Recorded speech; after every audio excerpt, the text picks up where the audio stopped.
I'm gonna reroute the thermo drive. Electronic mail failure. Stored forever in a virtual library. Computers can't swim. They can now. The data turbines, the website, it's alive. Movies And mainframes. Hey everyone, and welcome to Movies and Mainframes, the podcast that is going to explore and discuss the representation of technology in media. I'm your host, Andy, and with me today is returning champ, Kevin Sparenberg. How's it going today, Kevin? It's going great. How you doing, Andy? Doing good. In our pre-roll chat, we were I thanked Kevin for choosing today's movie because I saw it once in the theater. Never seen it again. Completely forgot it except for the premise, essentially. And man, what a great watch. Yeah. So yeah, let's get into it. So today we watched 1994's Brainscan, starring Edward Furlong, Frank Langella, Amy Hargreaves, and T. Ryder Smith as the trickster.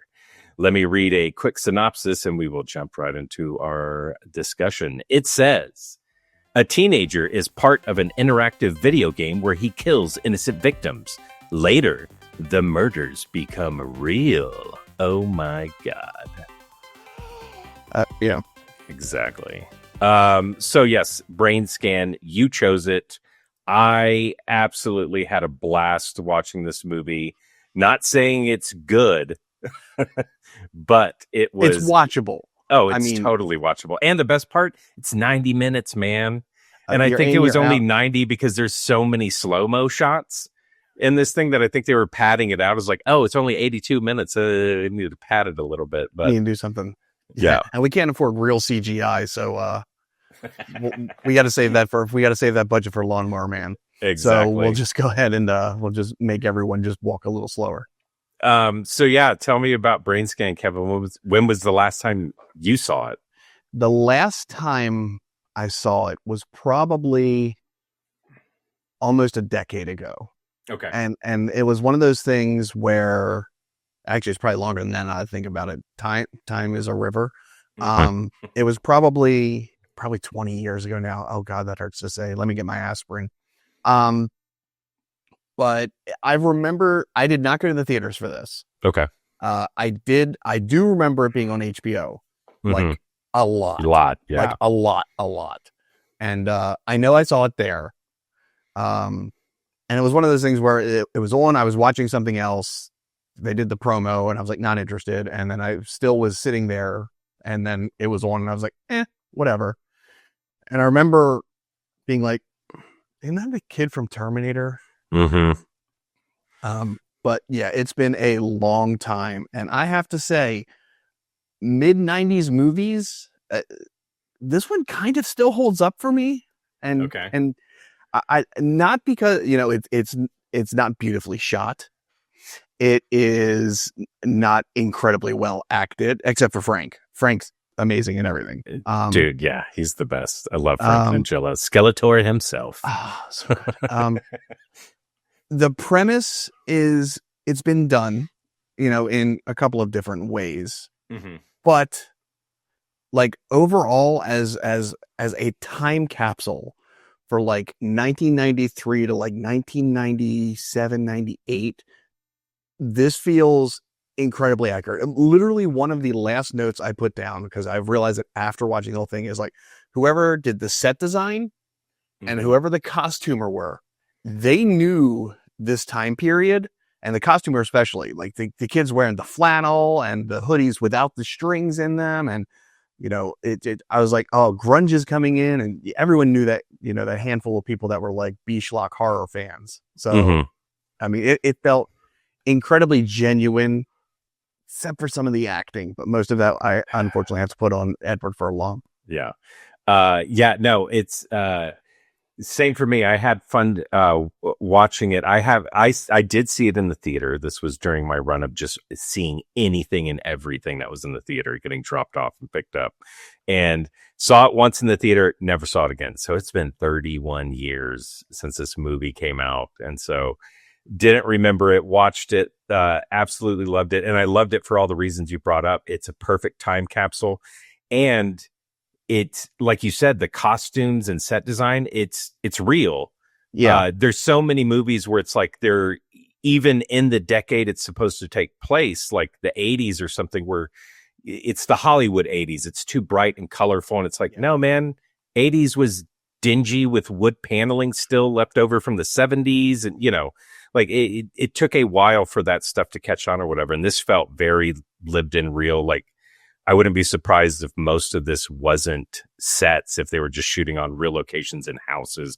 Because, dude, when they show that living room of the next door neighbor girl, those floral print couches and all the console and TV. The TV, that's the console TV and the stack of equipment on top of it. They got like an AV receiver and like a DVD player or a CD player or a horrible, if it was like a VCR.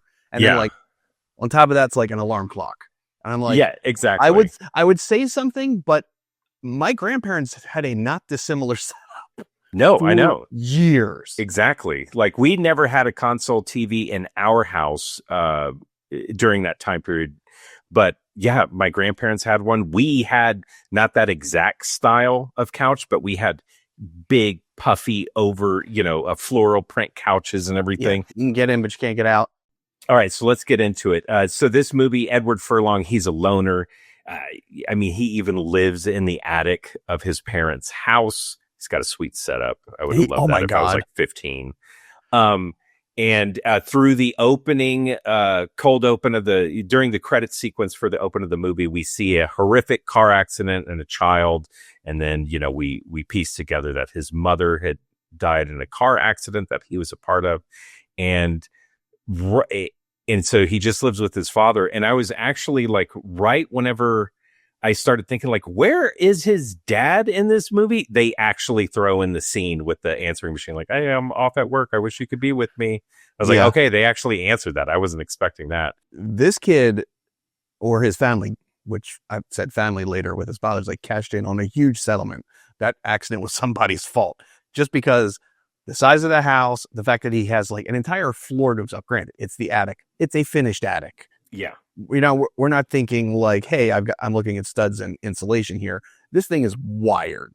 Mm-hmm. He's doing fine. But yeah, his dad calls in and he had the dual cassette answering machine. So you have the one for the outgoing and the other one for the incoming. Oh man, I remember those days. Oh yeah, absolutely. Let's talk about Edward Furlong's setup, which is, for 1994, dope. Oh my God, that room had to be so hot. Oh, I know. I'm just looking at the CRTs and I was like, I had 3 in a room that was a little smaller than that. And oh my God, that room was baking. Mm-hmm. But yeah. Let's see. He's got the very first Home Assistant. Yes. He's got Igor. Mm-hmm. And I think the cold open for Igor, which is where you just hear the voice and he just says, yes. And he says, master or something like that. Mm-hmm. He's like, there's someone at the door or Kyle's calling. I'm like, I was like, it feels really cringe now, but also me 15 in that time with unlimited funds. Yeah. That's the kind of dumb crap I would do. I was going to say, yeah, because whenever he calls Kyle, not only does like Igor dial for him and connect and all that kind of stuff, but Edward Furlong took the time to put in a slideshow of his buddy Kyle, pictures that just kind of cycle through as he's on the phone with them.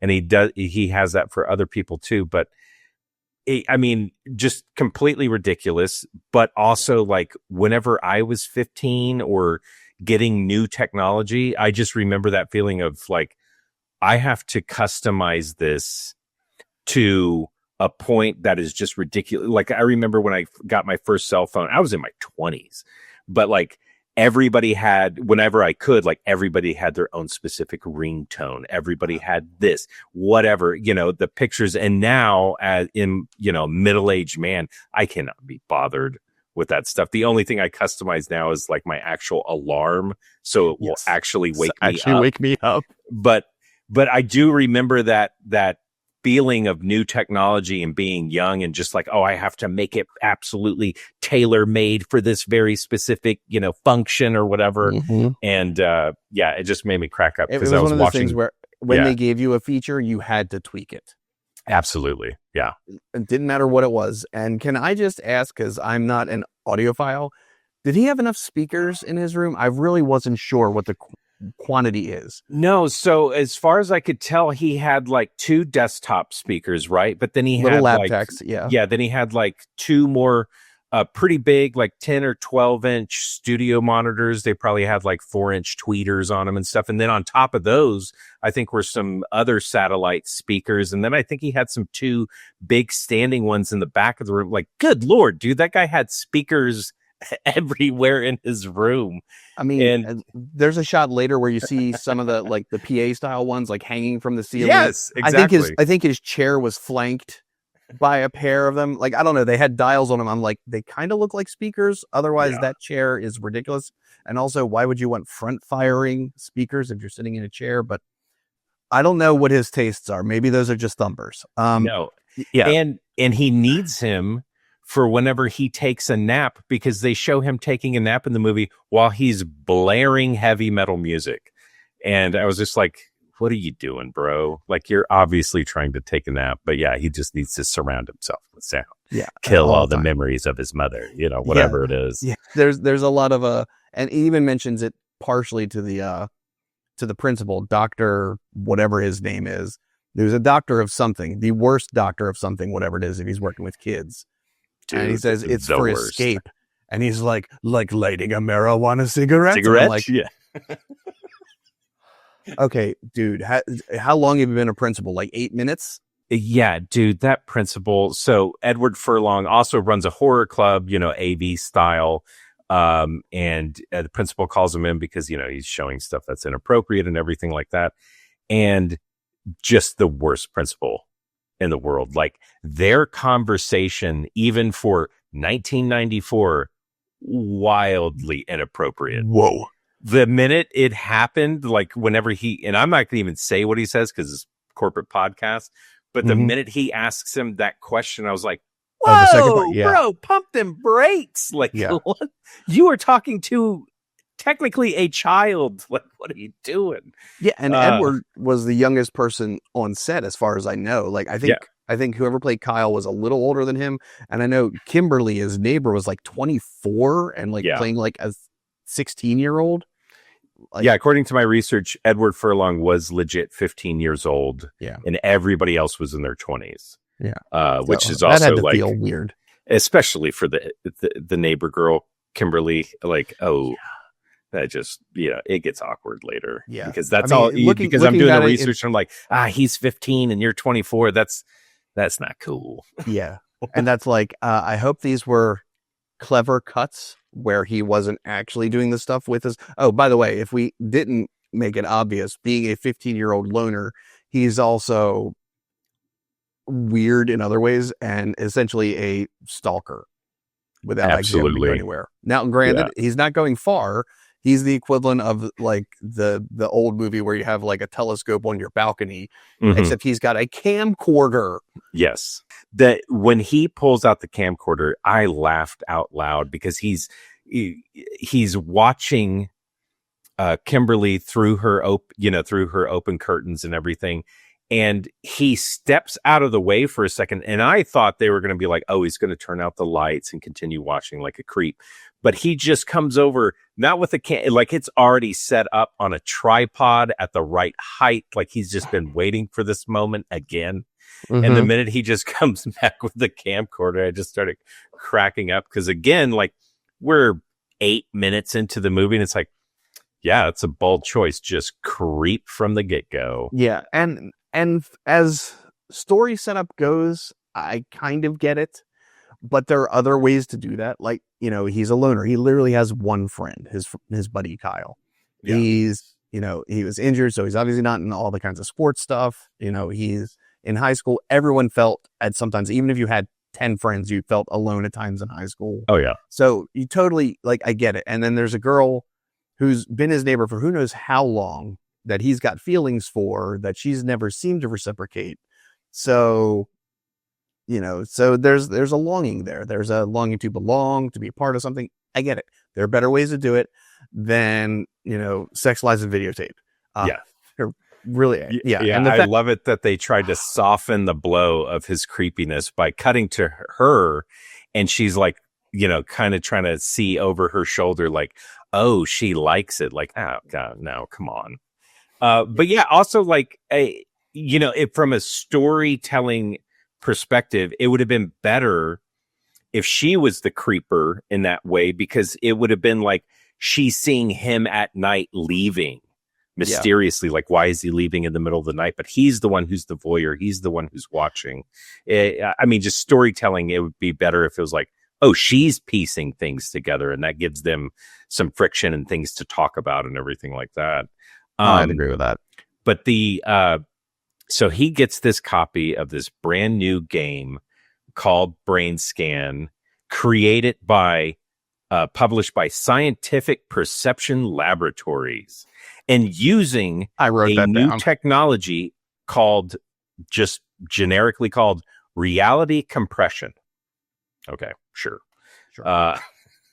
And so he fits on one CD. Yeah. Before that, they had to use a lot of floppies. Yeah. He gets this game, CD-ROM, takes it out of the jewel case, puts it into a CD carriage, which, God, I love them so much. They are so retro. Yeah, exactly. Puts it into a CD carriage, which is mounted outside of his desktop. Yes, exactly. And he's got that like 6-inch thick, like anywhere else that would be a tower computer, but it was a desktop then. And that thing makes so much noise. Yeah. And that hard drive is just like clack, clack, clack, clack, clack. Yeah, he's got a sweet Memorex Telex computer, and yes, separate CD-ROM drive, and then he starts playing the game. Now, one thing I want to talk about is this is a brand new game, brand new technology. So it's a game. Or it's at least marketed as such. Yes, exactly. Before we get into what the game does, I just want to point out that at no point anywhere in the movie does anyone acknowledge or in reality freak out that the game, the way you play it, is that it's beamed directly into your brain. Like, you plug it in and hit start and play, and then you go into an epileptic seizure, apparently, where light comes from, I don't know where this beam of light is. I don't know where all the of a sudden flashing hitting. lights came from. Yeah. And you sit there and you basically go into a comatose state, and it's all happening in your mind. So, the graphics are your mind. True to life. So they're true to life, photorealism, whatever you want to call it. Yeah. And he goes through the first round, which we'll get into in a second. But whenever he comes out of it, he's not, like I said, he talks to his buddy Kyle about the game.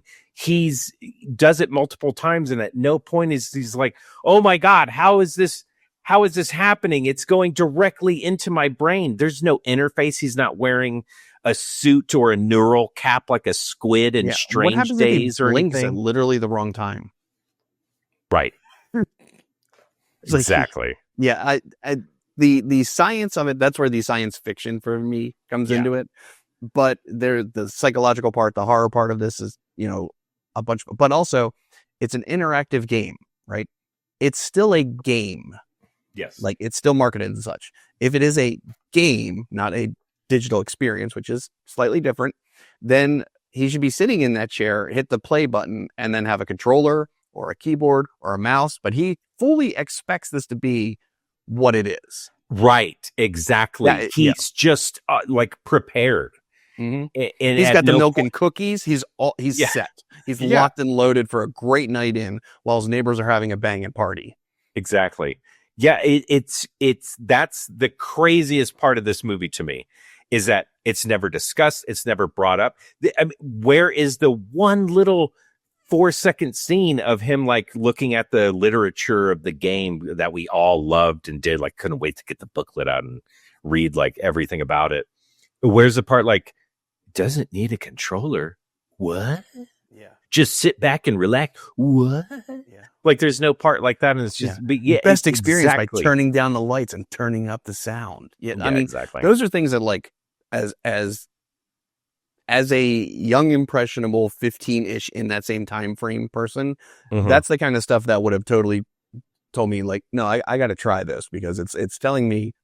But yeah, It's you're got right. a It's like, set of parameters for ultimate enjoyment. Exactly. oh God, yeah. You want to talk about tweaking the features? You're like, no, Mom, I have to move the chair to the center of the room, Yes. or I'm not going to get the full experience. And also this scientific perception laboratories, whatever the name of the place is, they've created this technology because it doesn't exist anywhere else. Yeah. And they use it for a video game. Like, Oh, no. They made it 5 years ago for the military. there you go. Now Exactly. they're able to sell it for a video game. Exactly. That's all I was thinking. It was like, this isn't the first application of this technology. We've seen too many of these movies and we're so disenfranchised now. It's like, now if I could have someone experience real life without actually worrying about injuring them, oh my God, just psychiatrists alone. Good Lord, where you could be like, no, you're going to a safe place and you get to confront all your fears. You get to do this or what, get this stuff off your chest. Exactly.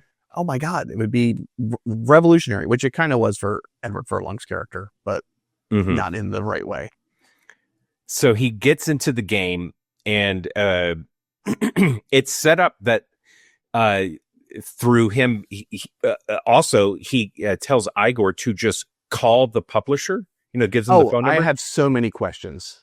So he wants to, like, there's the whole write up about Brainscan. And so what he decides as a 15-year-old child is like, this sounds too good to be true. Igor, call this number. It's the publisher. Someone picks up A human. first. Yeah. A human picks up the phone. Sure, it's the 90s. I'll buy that part. I remember being able to call and actually speaking to somebody back then. During regular business hours. Exactly. Oh, yeah, that's the other thing. It's late night party, and he just calls the publisher, and they pick up. Yeah, good point.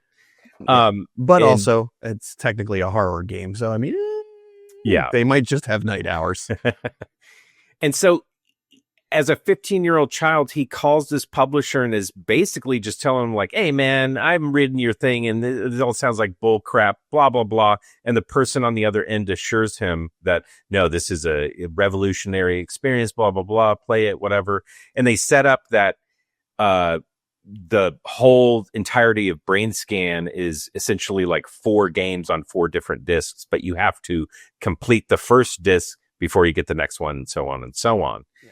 And yeah, my biggest thing was like, you just called up the publisher to be like, hey, bro, I don't think so. Like, what? And they take the call. He's not a video game reviewer. I was going to say, he's a proto influencer. Yes. I need you to send this to me so I can either shit all over it or give you a glowing review. Hey, man, I don't know if you know this, but I run a horror club in my high school with like 13 and we just members. got banned. Yeah. Exactly. Double secret probation. Yes. Fat, drunk, and stupid is no way to go through life.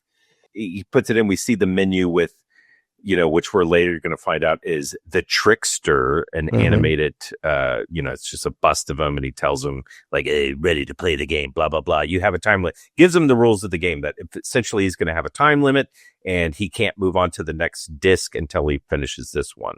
Don't get caught. See, the thing, like, okay, so he puts the disc in his computer. Then he goes to his television, which they're way across the room. Yes. I doubt they're connected. He sits down, he hits the thing. He has Igor call the publisher again. And then the game starts playing. And I'm like, that's already way too many moving parts for me. Like that for discounting everything else. That's the science fiction in this, that all those parts work together. Yes. Without any problems. And it's like, is it a dial-up game? Okay. Well, they're sending you a CD-ROM. Okay. How do you get a CD-ROM over to your television? I mean, monitors were, even in those days, monitors weren't RGB. They were, 15 pin. Your TV doesn't handle that. It never, until recently, nothing could have. which is probably why later on I noticed there he does have a TV on the back of his desk when he's going around smashing very, very far at the end. And that TV has no back on it. He actually took the shield off, and I was like, that's a bad idea. Those capacitors in there will kill you. Without a doubt. If you don't know that, you will be dead. And your father doesn't live at home, it seems. So you're going to be in your room bloated for years. Anyway, sorry. But yeah, he dials up. You get the mascot. You want to call the trickster the mascot? It feels kind of like absolutely. I mean, the he's game the master, Sonic the whatever. Yeah, exactly. And so, and then goes into his epileptic fit, and he's now all of a sudden, you know, from what we see, we're seeing through his POV, and we're seeing real life. We're just seeing video, and he's outside of a home, and you can hear the trickster. Yeah. And you can hear the trickster giving him like, you know, little game hints of like, go through the gate. Ooh, look, an open door. Go through it now, you know, whatever. And so he goes into this home, selects a knife out of the kitchen. I love it that trickster. We see the stuff that he could choose from. The cookie utensils. I took a screenshot of that because it is ridiculous. Yes, because the trickster says choose one. Yeah, and like there's the only option is a knife because it's like a spatula, a cheese grater, you know, plastic chilies. To make it look like, I think there was like a set of tongs. Yeah, I wish he grabbed the spatula and like, yes, this is my. It would be like, you chose poorly. Try again. It's a completely different voice though, and you hear that one in the left ear instead of the right. So he chooses the knife, goes upstairs, just creeping on this dude who's sleeping. Eventually stabs him to death, and then Trickster says, "Ooh, take a souvenir. You know, get creative, something like that." And he butchers this dude's foot off, takes it as a trophy. A chef knife? Yeah. Like, no. Come on. Not even deboning. That's how you know it's fantasy. There's no way you're getting through bone with a chef knife. Especially two. And so he escapes into the night, and then Edward Furlong jolts awake into his chair, covered in sweat. And I just want to point out the sweat in this movie is really gross because it doesn't move.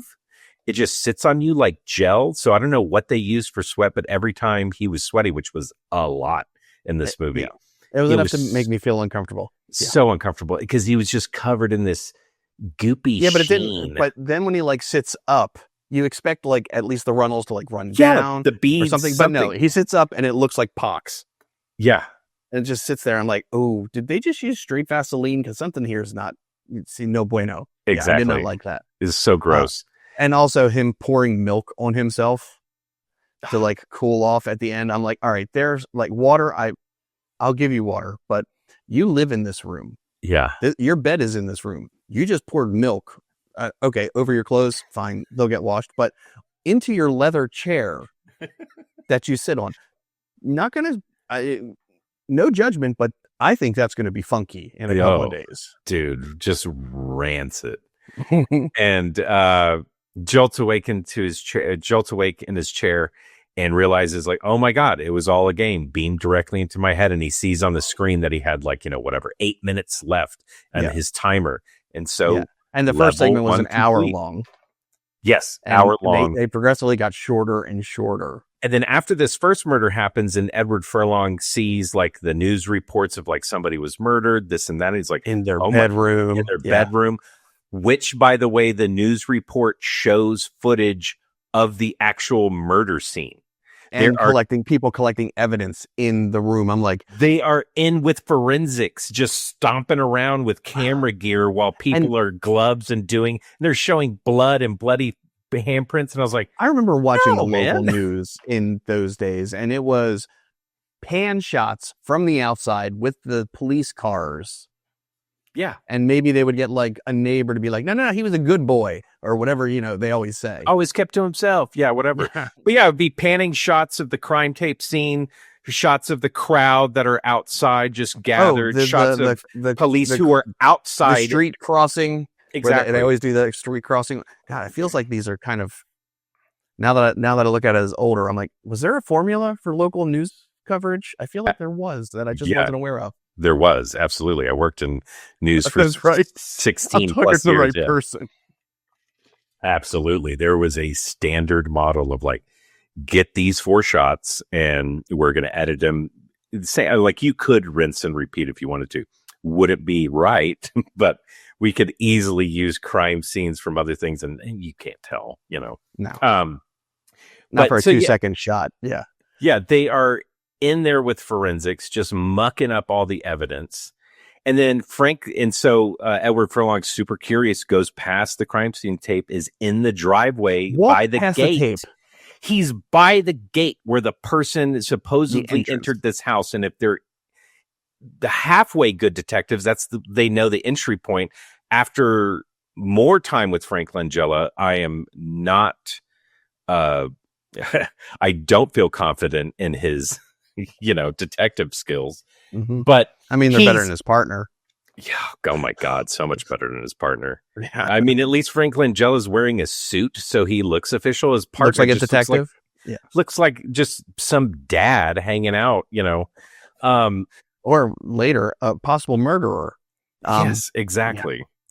Yeah. So Frank Langella sees this creepy kid again, but now at a scene of a murder. And he's like, "Hey, dude, what are you doing here? I see you. Do you live around here?" I think is the first thing he said. Do you live around here? Mm-hmm. He either said it there or he said it at the other scene. But either way, he's clocking that this kid is well out of place. Probably not just curiosity. Exactly. And so he just lets him go. Now, if you're a detective, and even if like your intuition and the evidence doesn't even point to this 15-year-old kid, if you're like, there's absolutely no way he did it, but he's there at the scene of a crime with suspicious behavior, you wouldn't just question him more than like, do you live around here? So he just lets him go. He goes away. Get the kid's name and ingratiate yourself a little bit by, getting rid of this super stoic delivery. Mm-hmm. And maybe the kid will volunteer something. Even if he knows nothing and is unimportant, then you can be like, oh, you rapscallion, get behind the police tape. So after all this, we are like full blown introduced to the trickster.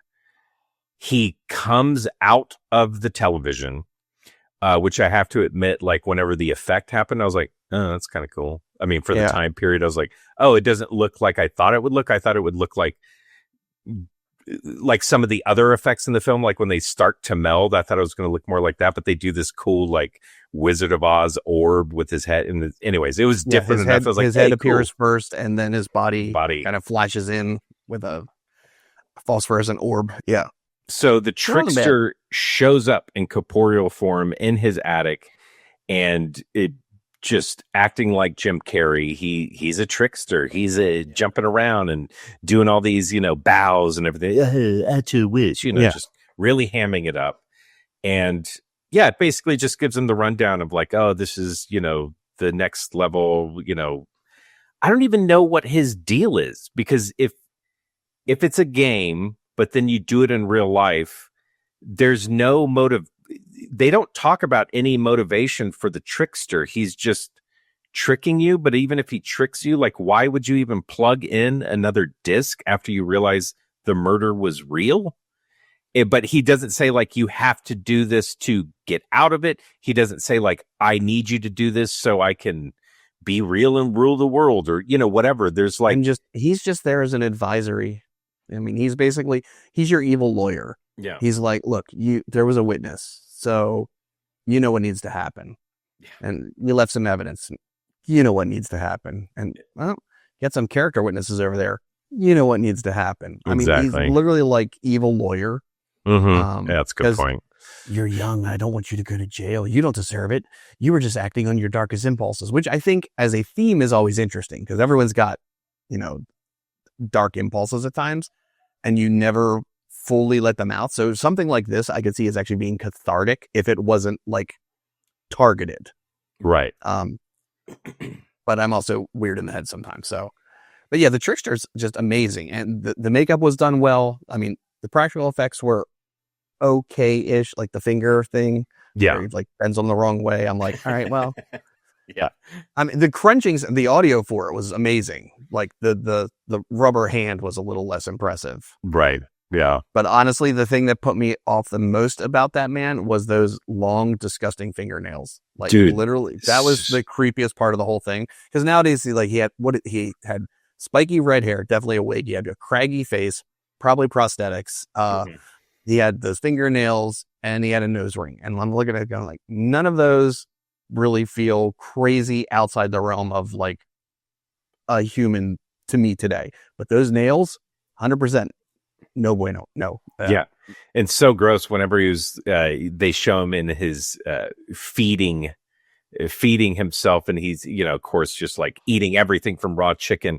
And yeah, he covers a plate with just like anything, like hot dogs and bananas and gross stuff, and covers it in mustard. It was mustard on banana. Yeah. And then he just picks it up with his gross fingers, and so ugh. And I was waiting for I was watching it, and I was waiting for the cut to then, going to be like, and then like and it didn't. It was straight through. I was like, that dude literally, like, I hope that wasn't actually mustard on a banana, because I don't know if I'd be able to have a acting face commitment to the role. Yeah, exactly. Yeah, I mean, there's method, and then there's no. So nasty. So he realizes, oh my God, this was totally real, because not only there is a murder at this scene that I was apparently at last night, but he has the dude's foot that he cut off in the game in his actual freezer in real life. I just wonder what happened to the first two toes, because they were missing early on. I'm like, did the guy like start without a big toe? No, they show his foot and he's got all toes. My guess is that at some point in the cut, the dog that later gets the foot chomped it off, and they just shot it out of order and didn't worry about continuity, because at the beginning of the movie, whenever it's the credits and they're just showing the neighborhood and the houses, that German Shepherd runs through. Yeah, that German Shepherd runs through, and he already has the foot in his mouth. The unsung hero of this movie. You can't tell what it is because you're not expecting a foot in a dog, but you can see it's something in his mouth. And then later, the exact same shot is used of the dog walking around with the foot in its mouth. And it's like, oh yeah, they just probably had a scene, or it was probably just a terrible prop in the dog's mouth, and they just fell off naturally. But anyways, it's just a continuity, like, who cares? Nobody's even going to notice. Just do it. But yes, two toes are randomly missing now. Yeah. Maybe Trickster ate them. Maybe they're on that plate. Maybe that was next to the banana. I just couldn't deal with the banana and the mustard. So he goes to bury this foot, get rid of the evidence, and he's got some nice woods around somewhere near his house. Exactly. And this whole sequence, which should be tense, because this dog grabs the foot. There's a guy walking the dog that meets up with him. Should be tense, like, oh man, he's about to get caught. But all I could think about and see was that Edward Furlong is hiding behind essentially one leaf, and this jogger cannot see him. He's just you couldn't see him over his jogging suit colors. Yes, so bright. Just I mean, I think it was mostly black, but there was definitely those 90s pops of teal and fuchsia in there. And then the scene is repeated later on, like with disc 3, where again, he's just hiding in some plants. He's not like in a dense bush or whatever. And there is a cop with a flashlight. And the flashlight at least that one was at night. Yes, but the flashlight goes over his whole face and body, and his cop is 2 feet away from him and just like, nothing here. Yeah, well, it's like, you can't that make wily that raccoon that saved him that time. Yeah, exactly. Can't make this slightly more believable. Disc 2. He's got to, we don't see what happens during disc 2. It's just, he goes on, he blanks out, he comes to, oh man, that was crazy. And we find out as viewers that, oh my God, his best friend Kyle was murdered. And he goes again to, I think he put it in the freezer. Yeah, the freezer again, as you would. And he pulls out the bloody, weird metal shark tooth necklace design thing that Kyle was wearing. And it's like, oh my God, he killed Kyle, his best friend. That's crazy. Why he did it? Just because he knows too much about the game, about, or he knows he disappeared for these times. He wasn't reachable. Because he Right. did say that, because he was trying to That's contact right. him, and he told Igor to put me on Do Not Disturb. I think he said, Igor, no calls. And you saw, boom, Do Not Disturb appear on that screen with a number Yep. thing. Man. So now that his friend's dead, guess who shows up? Obviously, it should be at this point Frank Langella and his deputy or partner. They show up to its house, and this was the scene, because before it was like, why wouldn't you just ask him some questions when he's at that murder scene? But he shows up to the house because now, direct link, best friend, want to question Edward Furlong, worst cop ever. He first questions a minor without a guardian present, so anything he says can just be completely thrown out of court. Yeah, knowing 100% that he is underage. Absolutely. Yeah, he should know everything about him. He obviously knows he goes to school and what grade, all that kind of stuff. And he knows about the horror club and like, you're an outsider, aren't you? All that kind of stuff. But then also a little bit later after that scene, Frank Langella illegally enters the house, doesn't have a warrant, and takes evidence out of a fireplace because, his awesome detective skills, he told his partner, like, there was fresh ashes in the fireplace. It's 80 degrees outside. Nobody would have their fire going. Whatever, sure. But no warrant. Again, everything thrown out. So whatever you're collecting for this now possible serial killer in the area, worthless. Fruit of the poisonous tree over and over again. Yeah. Just a and bad there should have been cop. there should have been a little shock, or maybe I'm playing it up a little too much, but like when Frank Langella and this partner and Furlong's character Michael opens the door, there should have been a little shock, a little recognition on at least Frank Langella's face to be like, you exactly. But instead he's just like, hey, we came to talk. Mm-hmm. And honestly, as now that we're talking about it a little bit more, all I think about this movie is there's not a single adult who behaves in a way in which you would want a teenager to grow up into. Yeah. Like there's not a good moral compass. There's not anyone showing like real responsibility. There's no one doing their job well. It's just like the police officer with the flashlight in the next part where the raccoon. Yeah. And that was the thing about it. It's like so segment 1, part 1, he remembers it all. It's shot entirely first person. So you're walking in the killer at Furlong, presumably. You're walking in his head. Second one, complete blackout. Nothing. And the ones after that, they changed again. Yeah. So are we going for a different theme? Maybe that was the choice. Honestly, I think it would have been more interesting if they shot the 4, and I'm sure it was kept out for content reasons, like Edward Furlong, if he actually remembered the second killing, then he of course would immediately stop because that was his best friend. But like I think it would have been interesting visually having a steadily like having the camera track backwards. So like one is like 100% first person, the next one's third person just over shoulder, then the next one's a little further out, and the next one's a little further out, so you can actually see him being that person, and you can't take that away. Yeah, no, agreed. Yeah, that was one of my complaints about this movie. I mean, besides everything else, but like the video game segments, like even in the first one where it's supposed to be POV, I was like, oh, that's cool. They're actually thinking about it like a video game. But then even in that same segment, they're still like cutting to different angles. Different shots around the room. Shots around the room, and like him pulling out the knife. That's like, 8 feet back looking at it. And it's like, oh, okay. I really wish, just like you said, they had either keep it all POV and in that style, or change it up for everything. Like, oh, because the fourth one, like the third one with the thing, it would have been cool. Like, oh, this is a stealth mission game. Like, shoot it differently, make it look. And it could even be things like, like how Resident Evil is, where it's like, it's a lockdown shot until you cross a threshold, and then it goes to another lockdown shot. Yeah, exactly. Yeah, they could have had fun with that. I think it would have been more believable if when he was in the first one and he had to like turn to go up the stairs, it froze for a couple seconds. And then he was like already 4 steps up, shows him lag, because he was on dial up. So yeah, exactly.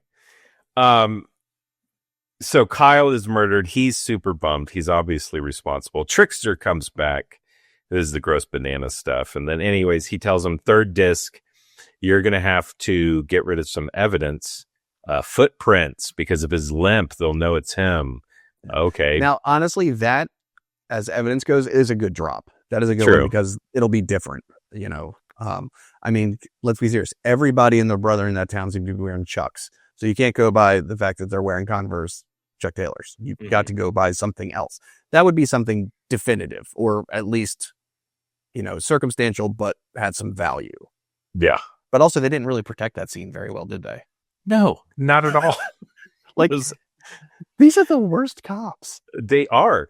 And so, and what happens is the stealth mission of trying to get the thing, but he, you know, is trying to get away from the cops and the townspeople, because they've all gathered for like a neighborhood watch, you know, walking through the streets and everything. Frank Langella. Watch. It's a posse. Call it what it is. Exactly. It's a posse. Frank And Langella. He is very specific about his rules. Exactly. He warns them, like, if I see a citizen with a gun, I am not only going to confiscate that gun, but I'm also going to arrest that citizen. Am I clear? You know, so obviously, oh yeah, I wonder what's going to happen. And so the next shot we see, like, all of them have guns, rifles, shotguns. Like 3 dudes walking through with shotguns, or 2 shotguns and a rifle. I mean, thankfully, no one had small sidearms, I guess, thankfully. But they were also passing around a bottle of booze. I'm like, do you care about this neighborhood? There's a murderer hanging out. And 1 walkie-talkie for every 2 people. And you didn't tell them how to use it. Edward Furlong, he feels cornered, blah, blah, blah. He's about to get out of it. And so this sequence to me was crazy. So you have the armed posse walking around, and then Frank Langella's partner, who's just wearing like a members only jacket and a button up shirt and khakis. That's what he looks like. Yeah. He sees people with walking around with a gun, and he knows what's happening. You know, he knows that there's this posse, and his response is, oh, I'm going to pull my firearm, point it directly at the people and say, hey, everybody. And then, of course, somebody turns around, sees a dude with a gun, and gets blasted with the shotgun. Yeah. And where's Edward Furlong during all this? He's in the basement in the construction site that this takes place in, the not finished basement. He's in the basement, like laying under tarps or something. And of course, the dog finds him. Again, the unsung hero is this German Shepherd. Yes. He would have solved, honestly, he should be the only cop in this movie. He's finding the proper evidence. He knows who the guilty parties are. Testifying in court might be a little difficult, but otherwise he's spot on. Yeah. And I think the best line though was when Frank Langella walks up. He's not angry because the man has 0 emotions. 0. Like, he's not angry. He's not sad. I mean, maybe he hated his partner. We don't know the backstory. But he walks up and he literally just looks at the 3 people who were party to it. No, obviously only one of them shot him. He said, who's going to tell his wife? And I'm like, might be the best line in this movie, delivered in the most deadpan way. I was like, God, nobody gives a crap. Like, adults, literally adults in this town are consumable goods. Just, it doesn't matter. I laughed at that whole scene because, yes, he walks up to his dead partner and just, I love who's going to tell his wife? Yeah. That's it. It's like no chastising, no showing like somebody getting their gun taken away and like, everyone oh still my had God, their how stuff. dare you? Yeah. They're just hanging out. Why did you not surrender those the minute? Like, oh man, my bad. At least put them on the ground. Yeah. And that brings us to the last disc, which is like this big grand finale. And essentially in it, he talks to Kimberly because the trickster is, you know, like you said, his advisor, his consigliere. It's Robert Duvall saying like, she knows a lot about you, blah, blah, blah. You should probably take care of that. So he goes. She wrote that scathing article about you. Oh, I in know. the school newspaper. No, but it was her friend. She didn't mean for any of this to happen. Michael, come out. I was going to say, ooh, is that a precursor for Facebook? It feels like a precursor for Facebook. And so he shows up in her bedroom. She's like, oh, what's up? Let's get busy. And then she sees the knife. He's in full blown creep stalker killer mode now. He's, you know, like doing the Kubrickian stare and grabbing the knife across the bed and everything. And she talks him out of it. You can tell like his love for her, like, oh, he's remembering who he is. Mm-hmm. And right then and there, Frank Langella comes into his girl's room and just blasts him. Again, what was his line? Oh, yeah. The minute he shows up, just like the delivery of the last one, like, who's going to tell his wife? He comes in, gun pointed, and just goes, murderer. Mm-hmm. Just, that's it. Just murderer. And the worst way to hold that firearm, too. His finger was like all the way through the trigger. I'm like, you ain't getting a second shot. So you must be a crack marksman. But did you skip the random appearance of the trickster that Kimberly obviously could see? And then the two merging together as one. Oh, right. Yes. Yeah. I forgot. Yeah. So tricksters go. Yes. So Kimberly is basically talking Furlong out of this by saying, hey, I also have feelings for you. I look at this. Look, I take pictures of you. And I noticed she did have a camera. Very first scene with her when she's like peeking around the window. I did notice there was a camera strap. I'm like, is she a photographer? Mm-hmm. Turns out she is. She takes pictures for the newspaper. This is the school newspaper, which is honestly the best school newspaper I've ever seen in my life. It's like multiple pages thick and well done. And it's obviously fast. They have special editions. Sure. But she has black and whites of him, which obviously she developed at home or at school because that's creepy. Mm-hmm. And so he starts kind of coming back from this. And all of a sudden the trickster just like randomly appears, not in the door, but like off to where he had entered in the door. And he says, and he talk back and forth. Then it turns into no, I am you. Yes. And it's like, okay, easy play. You know, you have like we said earlier, good, you know, you have good intentions, you have bad intentions, you have dark thoughts, you have not dark thoughts. Like these things happen. The duality of man. Mm-hmm. And then the kind of face eating thing. This is where I was like, Lawnmower Man, this is 100% in this Lawnmower Man time frame as far as graphics go, because it's like they just got Blender or Morph and they used it on everything. Yeah, so whenever Trickster reveals like I'm you, we're the same, you know, whatever, he like now, Anakin style, and goes to like stab him in the stomach, and yes, like it starts to envelop him and cover his hand, and all it looked like the background from Doom 3D.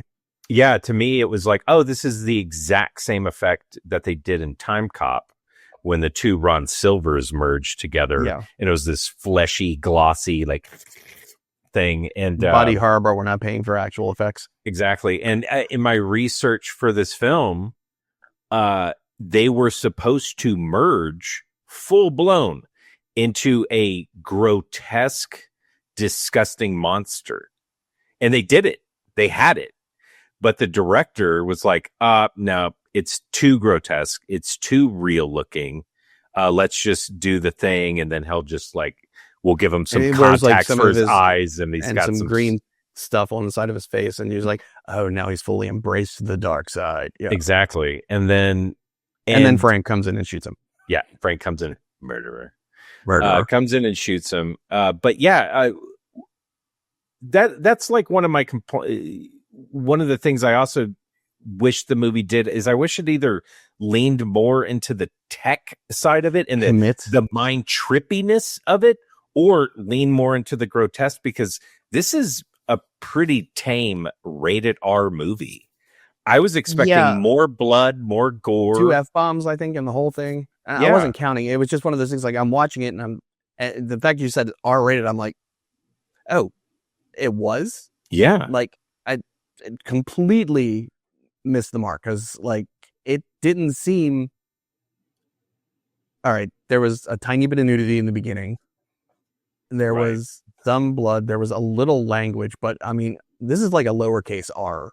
Yes, now granted, it's a very lowercase R by today's standards, but it's still even in those days it felt like maybe a hard PG-13 if they dropped one of the F-bombs. Agreed. So Frank Langella shoots him, and then Michael awakes from, his comatose state, and but this time it's still the night of the party from whenever he played the first disc, and I will say that they did get good for the continuity there, because he was wearing the same clothes. He was in the chair. The cookies were there. The milk was still full. Like the lighting was like, that was for continuity purposes. And granted, I know it's a major twist to this, so they kind of had to do it, but that was good. Yeah. No, I did appreciate that move of like, oh my God, everything we saw, including the reality portions of that we saw, were all the game. Yeah. Oh, that's super you were crazy. In a simulation. Yeah. And so, yes, it excuses away a lot of stuff. It excuses away the behavior of these, like Frank Langella. It excuses some of the stuff, but it still does not excuse. Like, this would have been the perfect moment of like, oh my God, it was like in my head. There's no controller. There's no nothing. It was all beamed into my head. So I did this to me. Yeah, exactly. It was, so it was all essentially, it was all a dream. It was all the game. He goes back and as a funny ha ha ha, because the principal earlier was like, anything you want to show in your core club, you have to run by me first so I can check it out. He gets him the part, but that was the day after that night, since the party's still, Kimberly's party is still going on, where they have a half cake. Thank you. But yeah, then he has to go in. You run into Kimberly's friend Stacy, who is the outcast girl, because every movie here needed to like have the pretty love interest and their weird kind of friend who was also pretty, but didn't have a chance to do the glasses and hair reveal yet. And he goes in, he says, would you go out with me? Which realistically, that line felt genuine, because that's the awkward crap. Like, when you have built it all up in your head, that's the stupid crap you would have come out with. But then she's like, nah, probably not. Yeah, that was awesome. But then what was in my head that's actually real? He like shifts something on her nightstand. He's talking to her in her bedroom at a party. Number one, if that kind of stuff ever happened anywhere in my house, no one's allowed in your bedroom at all. I don't care who it is. But regardless, then he like pushes something off on her nightstand and sees the pictures that she was taking of him. Woo! Yeah, possible love connection there. They're creeps passing in the night. Hopefully there is a love connection. But because a 24-year-old and a 15-year-old, that's going to be, that's not problematic. But that is one thing I thought of as well. That's like the only moment really where it feels high school. They're at a party, awkward teenagers talking to each other. And it's the only point in the movie, honestly, for me, where it's like, oh, Edward Furlong is fine because he's being awkward around a girl. The rest of the time, he's just screaming the whole movie, like, ah, bah, bah, bah. Yeah. And or weirdly confident in places he shouldn't be. No, exactly. But that, all I could think of is like, dude, this movie would be 100 times better if it dealt more in the high school realm. Like, instead of a rando dude getting murdered, like, why wasn't it like a bully from that high school? Like, it should have been a combination of this sci-fi horror, but with like the tropes of, people in the school are getting picked off or whatever. Yeah. And, because if he was more in that world instead of this weird empty world of 3 adults and mostly by himself, it would have just been a lot more entertaining. Yeah, it literally felt like it was kids represented by Edward Furlong versus everyone over the age of 18. Yes. Like that was the movie. And even the interaction, if I'm thinking back correctly, even the interaction with Kimberly's parents would have been in the simulation.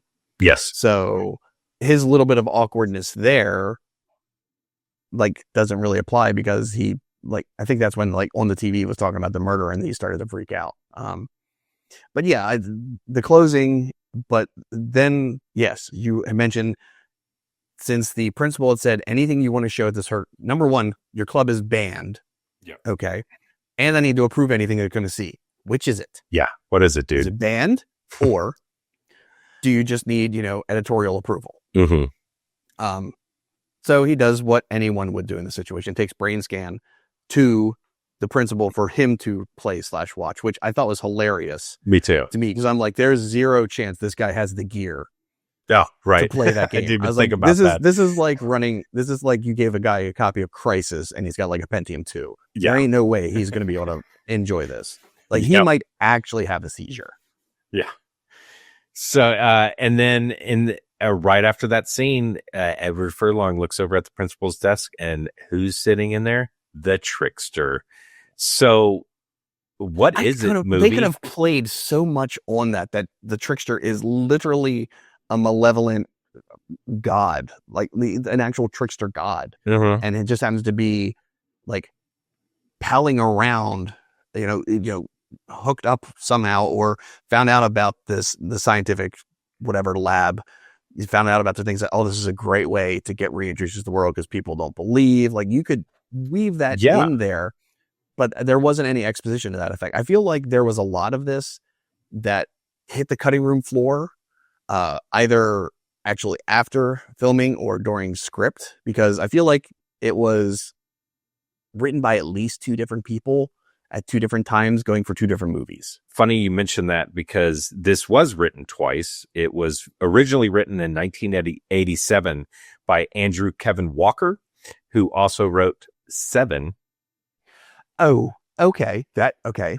Yep. And so that definitely, I see the influence. Got it. Yeah. And so Brainscan was originally supposed to be, it didn't really go into details, but about a VHS tape that is getting passed around. So I don't know if it was like the first Ring. Exactly. That's all I could think too. It's just like, it's a possessed VHS tape. But you become the murderous person. Exactly. And so then a nice play on that. And good, honestly, not a horrible concept. No, but then it was picked up and it was augmented by another writer, and then to capitalize on all this VR fun madness that, Lawnmower Man and everything. The mid-90s. Mid-90s. Man, they tapped that well. Yeah, they augmented it to that. And speaking of which, I put it in my notes and I just thought it was hilarious and perfectly on point, is I watched this on Tubi, because it's on Tubi. Mm-hmm. Yeah. So I watch it, and then the minute the credits start rolling, it comes up like, hey, autoplay, this is what we're going to play next. And it's the Lawnmower Man. And I was like, oh yeah, of course. Yeah. These are intertwined together. It's a good double feature. There's an algorithm here. Yeah. There are people that are seeking these movies. So the real question is, what would have been after Lawnmower Man? Yeah, for real. If it's Strange Days, then we've got the trifecta. There we go. But one final scene, the dog has the foot in his mouth. And so is that guy actually dead? I don't know, man. I don't understand. And I think it's very fitting. The timeline is so messed up. Whenever they show the dog with the foot in its mouth, that song that's playing at the end, right when they show that, the lyric is, what the hell's the message? That's what the lyrics say in the song. And I was like, that is very fitting, because what is any of this real? Is Edward Furlong schizophrenic now because he's seeing the trickster in the real world? Is the trickster actually real? Was the murder real because there's a foot? Is this dog real? What is the message of this movie? Like, yeah. And I think that's where it falls apart for me. Like, concept wise, I think this is a brilliant idea. Yeah. Even some of the shot choices, there was a lot in here that has it going for it, mm-hmm. but there's no overarching message. And sometimes I don't need a movie to have that, but still there should be something exactly taken away. Should it be, but like, unfortunately it was aside from the travesties, it was completely forgettable. Agreed. I mean, you didn't see it in 30 years, you said? Exactly. But yeah, like, I mean, it could be anything. It could be like, oh, the message is like, hey man, get out and touch grass, or hey man, like, rely on your friends. Hey man, whatever it is. Don't be afraid to take your shot. Yeah, but it could be anything. The only thing that kind of, how cool would that be if, like, the trickster's building up his confidence to do murders, but in, the inverse, he's also building up his confidence in real life, so he can banish the trickster, get the girl, whatever it is. Yeah. I said, potential. Yeah. Fun regardless. Yes, it was. Listeners, it is. I don't think I'll be watching it again for a couple of years, though. But if I get on a weird conversation with somebody, honestly, when this drops, I might watch it again just to read the comments and make sure that I understand what's happening. Exactly. One of the things you had mentioned it, and I completely agree with you. Edward Furlong in this movie is not the strongest of actors, and the director would agree. He said, quote, Eddie Furlong was a 15-year-old kid who couldn't act. You had to slap him awake every morning. It was like, okay, not holding anything back. Like, yeah, well, not even using the, like, oh, he's just inexperienced or whatever. Just like, couldn't act. Whatever. I wonder when that quote was from. Yeah. That's the other follow-up to that. Because it's from the commentary recorded in 1990. Oh, yeah. I have no idea, but that would be awesome. It was from the press tour. They're featured on Conan Edward O'Brien. Furlong walks in, does his shit. The guy walks out. The director comes in and is like, he's a horrible actor, and I have to slap him all the time. All right. So before we go, I had some questions for you since this is dealing with like video games and alternate realities and things like that. I wanted to ask you a couple of things. One is, what game would you hate? Would you fear the most of being real? Like you're playing the game and then all of a sudden you realize, oh my God, it's happening in real life. What game? So the one that it might be a deep cut for people is Parasite Eve. I never played that. I've heard really good things about it though. Yeah. PS1, essentially survival horror RPG. Okay. I will not spoil it. If people know it, great. It is, in those times when they put in the FMVs, it was always like, oh yeah. And it's like to hype you up. This one was downright scary. Oh, nice. I was like, all right, you've hooked me. I need to know where this goes. But not in those days. In those days, I just think I was still playing A Link to the Past. In 94, at least. Yeah. What about you? It's got to be a scary one. Oh, yeah. Through. I mean, honestly, if we're just like going, oh, whatever I'm playing is real, like it just straight up Doom, like portal to hell, demons running around. I mean, you're literally the only human. Yeah. That would suck. Okay. The last game you played is real. What would that be? Oh, what did I play recently? Earlier this week, I continued my second playthrough on Tears of the Kingdom. Oh, yeah. And also, as Nintendo games go, an absolutely petrifying opening scene. Like, kudos for them for going way not Breath of the Wild on it. Like, nice. It's dark, it's noisy, it's loud. Matt Mercer knocks it out of the park in the voice acting. Yeah, for me, the last game I technically played was Mario Kart, which I could live in that world. I mean, I could. No one really dies. You get picked up if you go off a cliff, but I can also take out my frustrations on other drivers with shells and bananas. So yeah, I played that the night before. There's a couple of people that I know from a social group that will get on occasionally, like once a week, and play together for like an hour or so. I don't have the fortitude to do that many races online for that long anymore. No, me neither. I play with my kids for like basically a cup race, just 4, and then I'm like, all right, I'm done. Y'all can keep playing, but I got stuff to do. Yeah. And the last thing I'll ask you is, what game would you like to experience for real? Well, I literally just said it, Uncharted. Honestly, Uncharted is the Indiana Jones. Which one? 1, 2, 3, 4. If you had to pick one, because Uncharted 2 is the one I would pick. The Uncharted it's my favorite series because of Indiana Jones, which I just love the original 3 Indiana Jones so much. And when those games came out, I was like, oh my God, I am Indiana Jones. This is amazing. Yeah. I think his brother was the one in 4, right? Yeah, that's a no. I think it was the one where he paired with Elena a little bit. Was that the second one? That was the third. I think that one. Oh, wait. Elena. Yeah, sorry. No, that's, yeah. Well, she shows up in a lot of them, but yeah, the second one was the Himalayas with, that was a train opening, wasn't it? Yes. And that one. Third one. Yeah. Because getting up through the train was amazing. So, I mean, don't get me wrong. I like the airplane thing, but I feel like the train thing and then climbing up and going to the temple, like you want to talk about a good, solid opening. Dude. I mean, that's why they totally stole the airplane one for the Uncharted movie. Yeah. Because it was a brilliant way to start a movie. Yeah.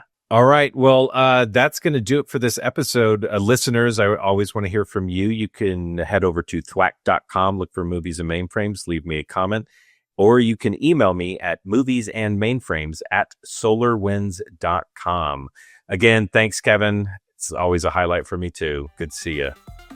Always a pleasure, my friend.